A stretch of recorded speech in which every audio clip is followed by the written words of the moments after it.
Hi guys, எல்லாருக்கும் வணக்கம் guys. இந்த வீடியோவில் நம்ம என்ன பார்க்க போகிறோன்னா, இந்திய அணி எதிரான முதல் T20 போட்டி எங்கள் தோல்விக்கு இது தாங்க காரணம், இவன் தாங்க காரணம், எங்களை மன்னிச்சிடுங்க.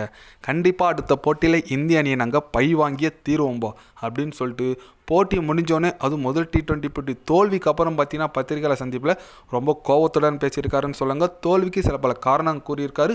நியூசிலாந்து அணியோட கேப்டன் மிச்சல் சாந்தனர் அவர் என்ன சொன்னார், எது சொன்னார், இந்திய அணியை பை வாங்கும்னு சொல்லிட்டுலாம் சொல்லியிருக்காரு. அவர் என்ன பேசினார், ஏது பேசினார் சொல்லிட்டு வீடியோ டீட்டெயிலாக பார்க்கலாம். அதுக்கு முன்னே நீங்கள் நம்ம சேனலுக்கு புதுசாக வந்திருந்தீங்கன்னா ஒரு சப்ஸ்கிரைப் மட்டும் பண்ணிவிட்டு வாங்க, வீடியோக்குள்ளே போகலாம். ஆமாங்க, மிச்சல் சாந்தனர் அவர் என்ன சொன்னார்னு கேட்டிங்கன்னா, உண்மையாக இந்திய அணி ஒரு தரமான அணிங்க, உலகில் தலை சிறந்த அணி இந்தியா, நான் ஒத்துக்கிறேன். இந்தியாவை இந்தியாவில் வீழ்த்தோன்னா அந்தளவுக்கு சுலபம் கிடையாது.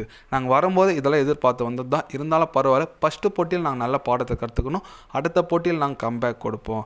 அது மட்டும் இல்லாமல் இந்தியா ஐபிஎல்லில் நாங்கள் இந்தியாவில் ஐபிஎல்லில் விளையாடுறதுனால எங்களுக்கு நிறைய அனுபவம் கிடைச்சிருக்கு இந்தியா பிச்சில். அதனால் வேர்ல்டு கப் வரதுனால எங்களுக்கு இந்த சீரீஸ் ரொம்ப ரொம்ப முக்கியம். எங்கள் அணி வீரர்கள் ரொம்பவே நல்லா போராடினாங்க. போலிங் தான் எங்கள் தோல்விக்கு காரணமாக நான் நினைக்கிறேன். நான் எதிர்பார்த்த ரன் 170 180 போனால் நாங்கள் அடிக்கலாம்னு நினச்சோம். எங்களை விட 50 ரன் அதிகமாக போயிடுச்சு. நாங்கள் கணிச்சதை விட அதுதான் தோல்விக்கு காரணம். இருந்தாலும் பரவாயில்லைங்க, நாங்கள் அடுத்த போட்டியில் கம்பேக் கொடுத்து இந்தியாவை வீழ்த்துவோம். இந்த சீரீஸை 3-2 சொல்லிட்டு நாங்கள் வீழ்த்துவோங்க அப்படின்னு சொல்லிட்டு நம்ம மிச்சல் சாந்தனர் பார்த்தீங்கன்னா தலைவன் ஓவராகவே பேசியிருக்காரு. தோல்விக்கு காரணம் போலிங் சொன்னார், ஓகே. ஆனால் என்ன சொல்லியிருக்காரு, அடுத்த போட்டி நாங்கள் தான் வெற்றி பெறுவோம், சீரீஸும் நாங்கள் தான் வெற்றி பெறுவோம்னு சொல்லியிருக்காரு. அது எந்த அளவுக்கு சாத்தியம்னு சொல்லிட்டு நம்ம பார்க்கணுங்க. ஏன்னா இந்திய அணி ஒன்றும் அவ்வளோ ஈஸியான டீம்லாம் கிடையாதுங்க. இந்தியாவை வீழ்த்தோம்னா இந்தியாவில் ரொம்ப ரொம்ப ஒரு பெரிய கஷ்டம்தான். பொறுத்து வந்து பார்க்கலாங்க. ஏன்னா இந்திய அணி பார்த்தீங்கன்னா இப்போதைக்கு ஒரு number 1 team, number 1 bowler, number 1 allrounder, number 1 batsman எல்லாமே வச்சுன்னு இருக்கிற டீம் இந்தியா, ஒரு குவாலிட்டி டீம். அதுவும் இந்தியாவில் வீழ்த்த முடியுமா அப்படின்னு சொல்லிட்டு ரசிகர்கள் நிறைய ஒரு கேள்வி எழுப்பிட்டு வந்துட்டு இருக்காங்க.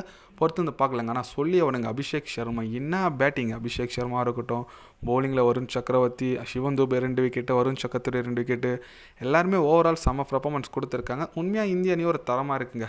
இதே டீமோட வேர்ல்டு கப் போனால் செம்மையாக இருக்கும். பட் இப்போ இன்னொரு கேள்வி என்ன எழுப்பியிருக்குன்னா, இஷான் கிஷன் விளையாடுவாரா, ஸ்ரேயஸ் ஐயர் விளையாடுவாரா அடுத்த போட்டியில்? ஆமாங்க, இஷான் கிஷன் 1 டவுன் வந்தார். பட் சொல்கிறவளுக்கு அவர் பெர்ஃபார்மன்ஸ் பண்ணல, அவுட் ஆகிட்டார். இருந்தாலும் அவருக்கு ஒன்றும் நம்பிக்கை இருக்குது, நாங்கள் அடுத்த போட்டியில் கொடுப்போம் அவங்களுக்கு வாய்ப்புன்னு சொல்லிட்டு சூரியகுமார் யாதவ் சொல்லியிருக்காரு. ஏன்னா நம்ம ஸ்ரேயஸ் ஐயர் பார்த்தீங்கன்னா 1 டவுனில் ஐபிஎல் கலக்குன்னு கலக்கியிருக்காரு. பார்க்கலாங்க பொறுத்து அந்த மாதிரி ஒரு டீமு இந்தியா என்ன சூரியகுமார் எதனா சேஞ்சஸ் பண்ணுறாரோ, ஸ்ரேயஸ் ஐயரை மீண்டும் அணியில் எடுத்துகிட்டு வராரா சொல்லிட்டு நம்ம வெயிட் பண்ணி தாங்க பார்க்கணும். நீங்கள் சொல்லுங்கள், இந்திய அணி முதல் T20 போட்டி வெற்றி பெற்றாங்க. அது வெற்றி குறித்து சாந்தனர் பேசுறது குறித்து உங்களோட கருத்துக்கள் என்னன்னு சொல்லிட்டு மறக்காமல் கமெண்ட்டில் கொஞ்சம் சொல்லுங்கள்.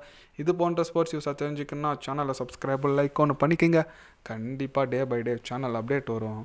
மறக்காமல் சப்ஸ்கிரைப் மட்டும் கொஞ்சம் பண்ணி வச்சுக்கோங்க. நன்றி, வணக்கம்.